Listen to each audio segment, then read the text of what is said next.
Alright, so if you read the video title, my question is, do you need an extended slide release? And for those of you that may be cringing or jumping up and down or screaming at your computer or already rushing to the comments saying that is a slide lock, doesn't matter. I'm going to use the terminology and the nomenclature interchangeably because it can and does both of those things. It can lock your slide to the rear and it can be used to release your slide. So there's a couple different schools of thought on that. I know a lot of people say do not use it as a release because you are now sliding a piece of metal against a piece of metal, being the slide release, slide stop, and your slide itself. It is sliding against the groove there and can wear out either of the two parts. I've heard this argument multiple times. I have not worn out any of them yet, whether it's the slide or the slide stop slash release slash lock, whatever terminology again and nomenclature you use for it. I'm going to keep calling it a slide release because I use it that way. Again, I have had zero issues with doing that on multiple firearms over many years of shooting and thousands upon thousands of rounds in all the different guns that I have used that technique in order to release the slide after reloading. So for those of you that may be confused about what I'm talking about, I'll go ahead and go over that really quickly.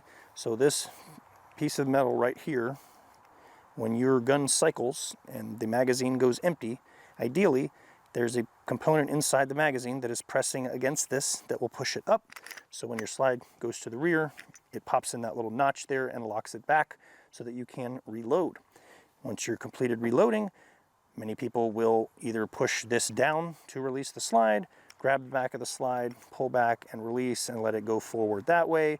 In the past, a long time ago when I first started shooting, one of the things that I used to do was I would slam the magazine so hard into the gun that it would just pop it up and cause the slide to go forward anyway. I called that Hollywooding it. It worked for a while until I had a couple instances, two in fact, where it actually did not chamber around. I don't know how that happened, if I was smacking the magazine and it went forward, but then I decided that that was not the best course of action. So what I needed to start doing was employing my tool that's right here by my thumb when I'm holding it in my shooting grip and allowing the slide to go forward. I'm sure there's now another batch of people that are out there, again, jumping up and down, screaming, yelling, fervently typing in the comments section. Don't do that because under adrenaline and stress, your fine motor function goes out the window and you're not going to be able to actually do that. And you're going to be fumbling with your gun because somehow if you've trained and used a piece of equipment for years and years and years and you've done thousands upon thousands of repetitions, somehow under stress that you were not going to be able to do that because your thumb is not going to be able to touch a piece of metal that you have done thousands of times. So I can tell you personally that every time that I've ever actually needed to, under any sort of stress, whether it's training induced or real world scenario, needing to actually employ this slide release, I have never had any issues doing it again because I have trained. So I have a rebuttal to those that say that that's not going to be possible under stress and you're not going to be able to do it because OMG, bad guys are there, you're panicked and you can't operate your thumb to press a lever down. So again, for those of you that may be in that camp and somehow you're still watching and listening to me ramble, I'm going to provide a counterpoint to that. So what I have here, this is a deconstructed Safariland duty holster. I took the little shield that's on here off so that you can actually see on camera all of the bits and pieces here. The belt attachment is also missing, so you can see where that goes. So this is the side that would be up against your body. This is the outer side. Pistol slides in here and locks in place. It's locked in. We've got our hood that goes over, so we have our retention duty holster that we have to defeat using our thumb. Imagine that. So what I'm being told again by the camp that says that my fine motor function goes out the window and you're not going to be able to operate that slide release, slide stop under stress or adrenaline or whatever.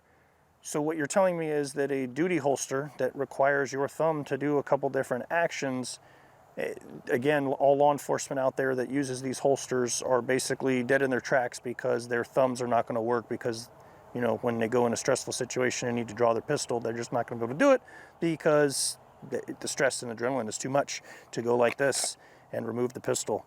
So what am I talking about here? So let's keep the hood down so you can see what, again, the argument is. So this right here must be pressed in order for the pistol to be removed from the holster. So what you're telling me, or so for those of you that are in that camp, what you're telling me is I can't do this as well as this, which is the same exact motion. So I'm going to go ahead and call that myth busted. Again, this is from personal experience, which you guys have not obviously bear witness to. I have never had an issue under stress of any type actually using that method to release my slide into the forward position after having to reload the pistol. So in specific today, I am going to be looking at a product. We're going to go ahead and go over it. I'm going to install it on the pistol, and again, keeping those points in mind that we talked about, you'll see what I'm getting at here. So this again is another product by Tyrant CNC. This is a Gen 5 extended slide release. So you can see the information on the packaging there. The only thing that is in this package is the little paper documentation again, and the product itself. So it is a one-piece design. It's got technically, I guess, two pieces, because it does have this little spring that's integrated into it that just stays there. And we have both sides a little CNC kind of extended out and kind of textured with the little chevrons there, slide release / slide stop. So we're going to go ahead and get this installed in the pistol, and we'll take a look at it, because comparing that to the stock one that's on there, this is kind of just a flat piece of metal. Again, this works just fine. I've used it for years and years on various model pistols and never had an issue with it. Having an extended one on there just gives you a little bit more surface area to even grab if you need to. And just like that, we're already installed and ready to go. So again, we now have a more thicker and textured surface area here to operate our slide, whether we're locking it in place. So again, we're pushing up from below, or we are pressing it down to release it. We have more surface area again and more textured, so you're wearing gloves, your fingers are sweaty or bloody or what have you, you're able to actually grab a hold of that a little bit easier. So again, we have that thumb swiping motion when it comes to releasing the slide, or pushing up to lock it back to again perform a malfunction clearance, or just locking our slide back administratively for inspection or cleaning or what have you. So again, need is a strong word. Do you need it? No.